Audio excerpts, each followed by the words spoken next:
기도하겠습니다. 아버지 하나님, 지난밤에 단잠의 복을 주시고 이 새벽에 아버지가 생각이 나고 아버지 앞에 엎드릴 마음의 소원을 주셔서 감사합니다.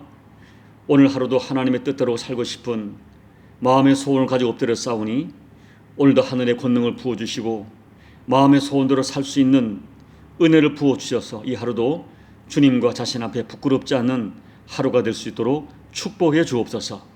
예수님 이름으로 감사하며 기도하옵나이다. 아멘. 고린도전서 4장 9절로 13절까지를 봉독해 드립니다. 내가 생각하건대 하나님이 사도인 우리를 죽이기로 작전된 자같이 끄트머리에 두셨음에 우리는 세계 곧 천사와 사람에게 구경거리가 되었노라. 우리는 그리스도 때문에 어리석으나 너희는 그리스도 안에서 지혜롭고 우리는 약하나 너희는 강하고 너희는 존귀하나 우리는 비천하여 바로 이 시각까지 우리가 줄이고 목마르며 헐벗고 매맞으며 정처 없고 또 수고하여 친히 손으로 일을 하며 모욕을 당한 즉 축복하고 박해를 받은 즉 참고 비방을 받은 즉 권면하니 우리가 지금까지 세상의 더러운 것과 만물의 찌꺼기 같이 되었도다. 내가 너희를 부끄럽게 하려고 이것을 쓰는 것이 아니라 오직 너희를 내 사랑하는 자녀같이 권하려 하는 것이라. 그리스도 안에서 일만 스승이 있으되 아버지는 많지 아니하니 그리스도 예수 안에서 내가 복음으로써 너희를 낳았습니다. 그러므로 내가 너희를 권하노니 너희는 나를 본받는 자가 되라. 아멘. 고린도 교회의 가장 큰 문제는 바울파, 아볼로파, 게바파, 그리스도파로 나누어서 분쟁하는 것입니다. 그렇지만 바울이나 아볼로나 게바가 이 분쟁을 주도하는 것이 전혀 아니었습니다.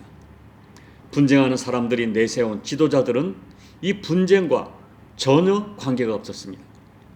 아마 가장 많이 분쟁하는 그룹은 바울파와 아볼로파였을 것입니다. 왜냐하면 바울은 고린도 교회를 개척했다가 떠난 전임 목회자였고 아볼로는 바울의 뒤를 이어 사역하는 후임 목회자였기 때문입니다.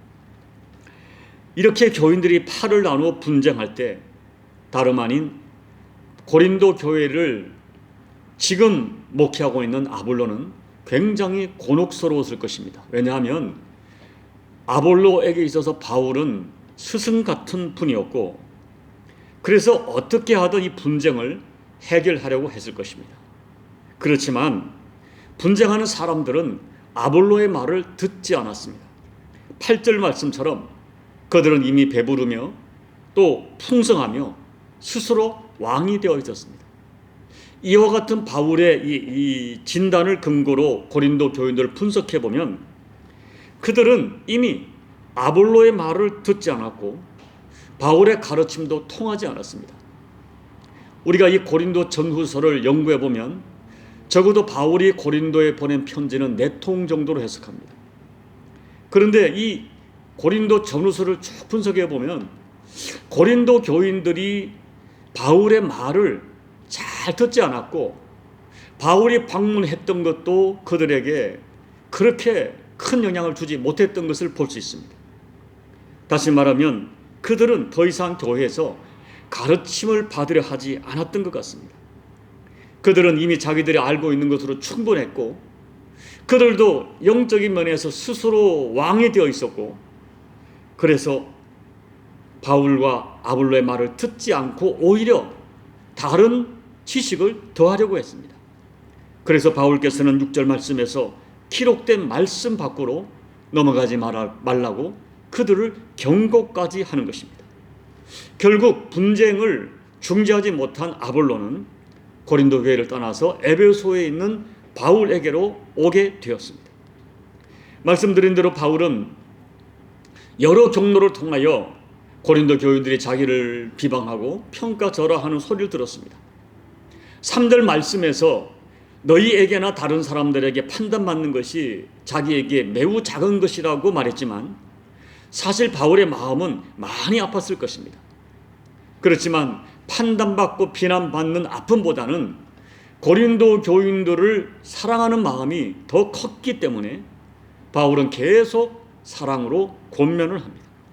15절 말씀에서 바울은 고린도 교인들에게 단순히 스승이 아니라 자기는 복음으로 너희를 낳은 영적 아버지라고 말합니다.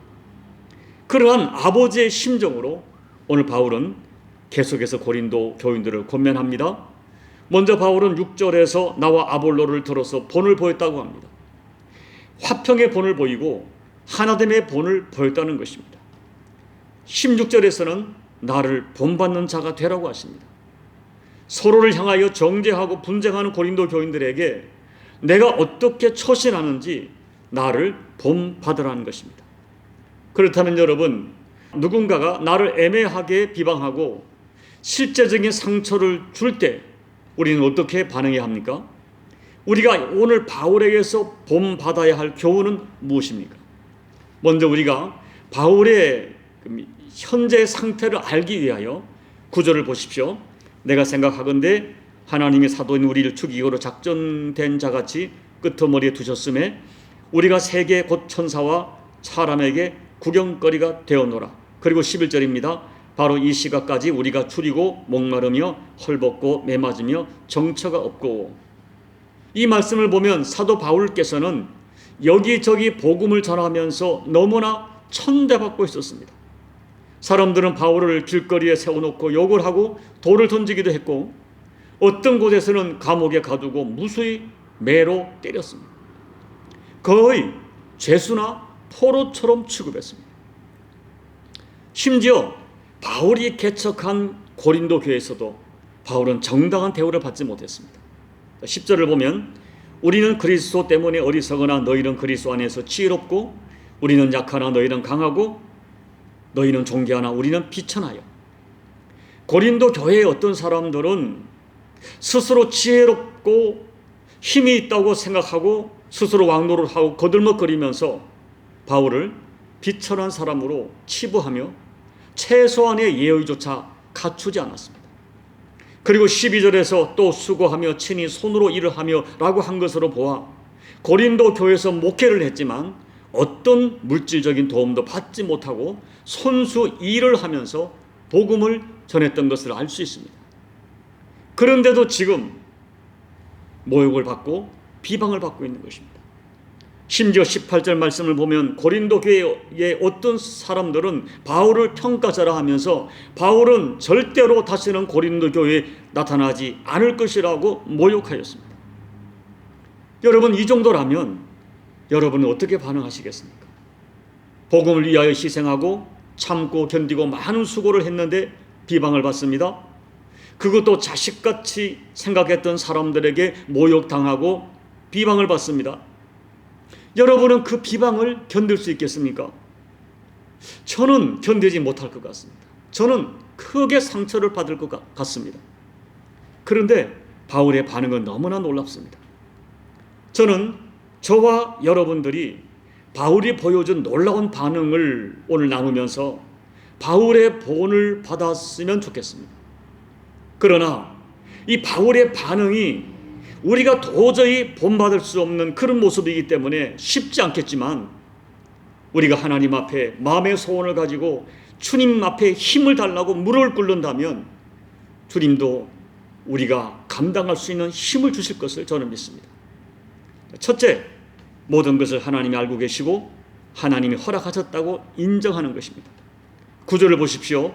내가 생각하건대 하나님이 사도인 우리를 죽이기로 작정된 자같이 끄트머리에 두셨음에 하나님이 두셨다.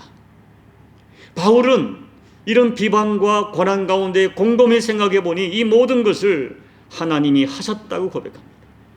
하나님이 알고 계시고 하나님이 허락하신 일이라고 인정하는 것입니다.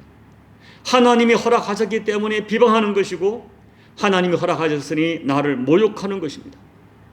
바울은 지금 자신에게 일어난 이 부당한 일들을 신학적으로 해석하는 것입니다. 하나님이 허락하지 않으시면 도저히 이룰 수 없다는 것입니다. 이것은 마치 구약의 다윗이 가졌던 마음입니다. 아들 압살롬에게 쫓겨서 맨발로 도망가던 다윗을 베냐민 지파의 사람인 시므이가 거침없이 저주하고 조롱합니다. 다윗의 부하들이 칼을 빼서 시므이를 죽이려고 할 때 다윗이 오히려 말립니다. 그리고 말합니다. 저가 저주하는 것은 여호와께서 그에게 다윗을 저주하라 하심이니라고 말하면서 그냥 두라고 만류하는 것입니다. 오늘 바울은 다윗 같은 마음을 갖는 거예요. 하나님이 다 알고 계시고 하나님이 허락하지 않으시면 이렇게 할 수 없다는 것입니다. 자기에게 와진 비방과 비난의 문제를, 애매하게 당하는 이 문제를 하나님 앞에서 해석하고 하나님의 마음으로 소화하고 있는 것입니다. 여러분, 바울의 이런 마음 자세를 저와 여러분이 이해하시겠습니까? 여러분도 바울처럼 해석하면서 나를 향한 비방과 모욕을 견딜 수 있겠습니까? 거듭 말씀드리지만 솔직히 저는 자신이 없습니다. 사실 우리가 성경을 보면 바울도 쉽지 않았습니다. 바울도 마음이 너무 힘들어서 차라리 주님께로 빨리 가고 싶다고 표현했던 적이 있었습니다.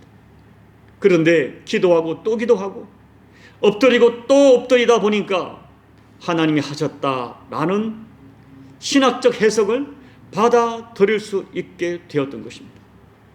사랑하는 여러분, 어떤 연유로든 정말 억울한 모욕과 비방을 받아도 너무 슬퍼하지 마십시오. 다만 그 문제를, 그 상한 마음을 하나님께로 가지고 가십시오. 내가 이 상황을 다 이해 못하고 하나님께서 이 상황을 선악간에 금방 해결해 주시지 않아도 끝까지 하나님을 신뢰하고 하나님께 엎드리시기 바랍니다. 하나님께서 언젠가 그 이유를 알게 해 주실 것입니다.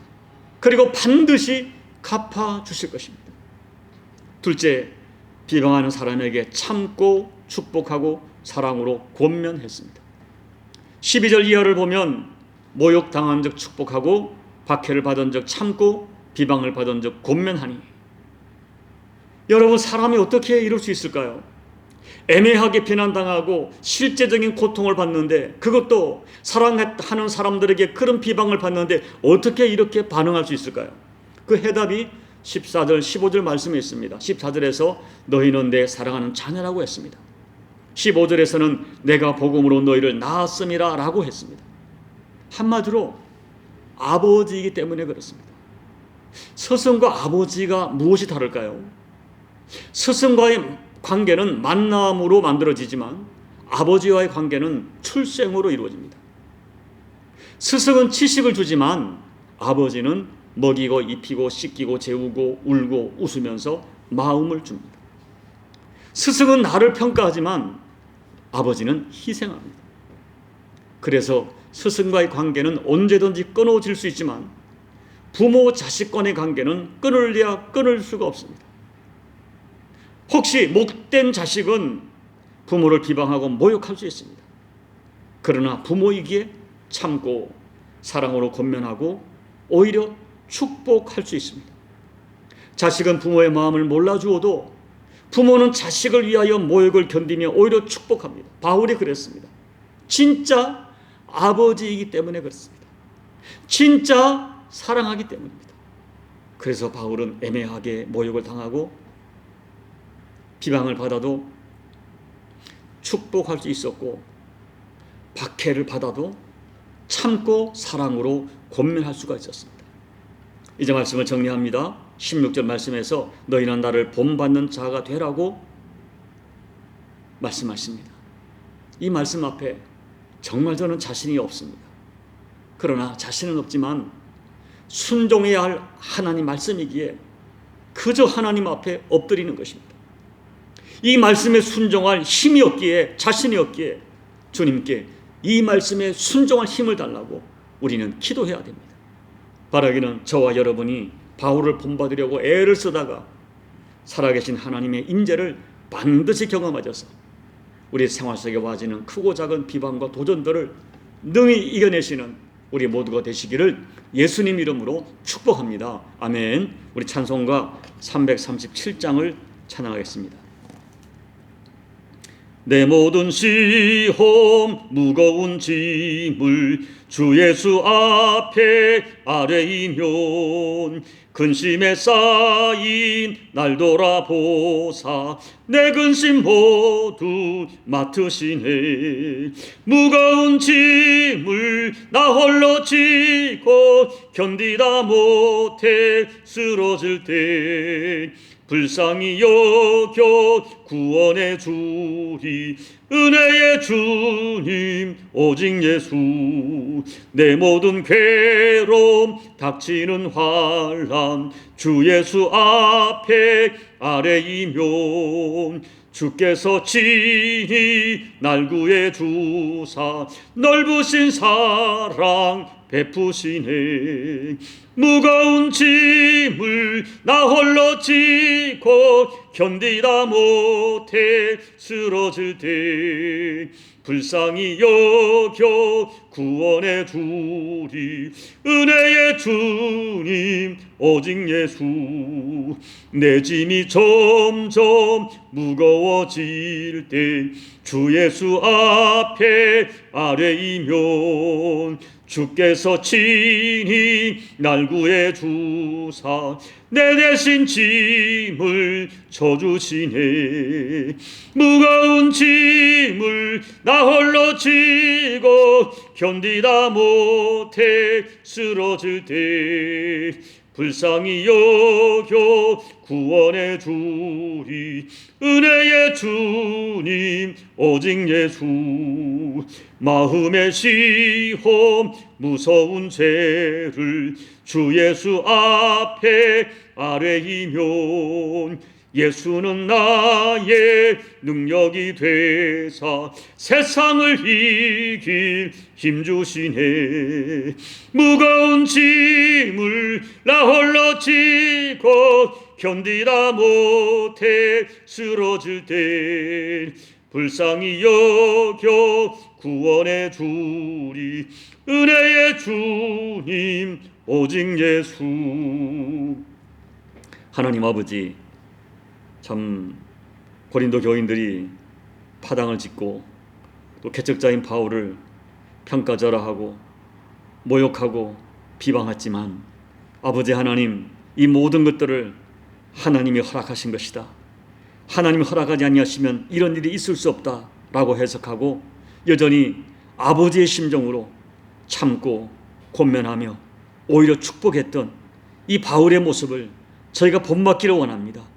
아버지, 그러나 본받기 원하는 마음의 생각은 있지만 우리가 이런 모습을 감당할 수 없는 모습인 것을, 감당할 수준이 아닌 것을 고백합니다. 아버지 하나님, 힘을 주십시오. 긍휼을 베풀어 주십시오. 이 바울과 같은 모습을 감당할 수 있도록 하늘의 권능을 부어 주십시오. 그래야 하여 아버지, 비방당한 감정적으로 반응하지 않고 모욕당할 때 인간적인 생각으로 반응하지 않게 도와주시고 바울처럼 참고 권면하고 그리고 오히려 축복할 수 있는 이런 아름다운 모습을 우리도 감당할 수 있도록 하나님 은혜 베풀어 주옵소서. 예수님 이름으로 감사하며 기도하옵나이다. 아멘. 사랑하는 여러분, 바울의 반응이 놀랍습니다. 이 모든 것들을 하나님이 허락하심으로 받았고 그리고 여전히 나는 아버지의 심정으로 참고 사랑으로 권면하며 오히려 축복합니다. 아버지, 이런 마음을 가질 수 있도록 도와주십시오. 마음의 소원은 가지고 있으나 이런 삶은 우리가 감당할 수준이 아님을 고백하오니 아버지, 감당할 하늘의 힘을 더해 주십시오. 성령님께서 보혜사로 나를 도와주십시오. 여러분 간절히 소망하며 기도하시기 바랍니다. 나라와 민족을 위해 기도해 주시고 전쟁으로 고통하는 열방을 위해 기도해 주시고 경제적 어려움으로 또다시 이렇게 발응하는 이 코로나 문제를 능히 감당할 수 있도록 여러분 중보해 주시고 여러분 각자의 개인 기도로 예배를 마무리해 주시기 바랍니다. 기도하겠습니다. 아버지 하나님, 오늘 바울의 반응을 보면 우리가 너무나 도전을 받습니다. 아버지, 정말 이럴 수가 있을까요? 이렇게 우리가 할 수 있을까요? 우리가 성경을 보면서 야, 바울은 대단하다라고 생각하고 바울이 우리들에게 너희는 나를 본받으라고 말하는데 아버지, 본받기를 소원하고 본받아야 되지만 우리의 힘으로 감당할 수 없음을 고백합니다. 아버지 하나님, 이 바울의 모습이 아버지가 원하시는 모습인 것을 알고 있습니다. 그렇게 살고 싶습니다. 하나님 아버지, 이 바울처럼 살 수 있도록 우리에게 힘을 더해 주십시오. 하늘의 권능을 부어 주십시오.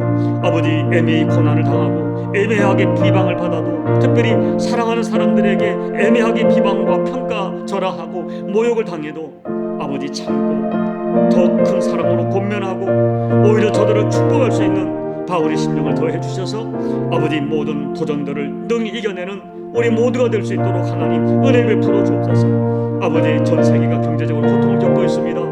이제 어떤 일이 벌어질지 모르고 있습니다. 그리고 새로운 변종이 또 나타나고 있습니다. 하나님, 이 모든 것 속에 전 인류와 대한민국이 믿는 자들이 하나님 앞에 겸손하게 또 무릎 꿇게 도와주시고, 하나님 은혜 없이는 살 수 없는 실존들을 깨닫고 겸손하게 엎드려서 하나님의 긍휼을 새롭게 입어갈 수 있도록 도와주십시오. 아버지, 오늘도 나라와 민족을 위해 기도하며 사랑 가족을 끌어안고 눈물로 기도하는 교우들의 간절한 눈물의 기도가 아버지께 반드시 연락될 수 있도록 도와주십시오. 하나님 아버지, 무엇보다 이 종이 아버지 마음을, 아니 오늘 바울의 마음을 가지기 원합니다. 아버지, 저도 알지만 잘 안됩니다. 아버지, 바울처럼 살 수 있도록 힘을 주십시오. 아버지, 참고 오히려 권면하고 사랑을 놓치지 않고, 내가 영적 아비이기 때문에 끝까지 사랑으로 권면하고 오히려 축복할 수 있는 이 바울의 심정, 바울의 아버지 성경적 처방을 종이 감당할 수 있도록 아버지 하늘의 권능을 더해 주십시오. 성령 하나님, 종을 도와 주십시오. 이 바울의 모습을 감당할 수 있도록 아버지 은혜 베풀어 주십시오.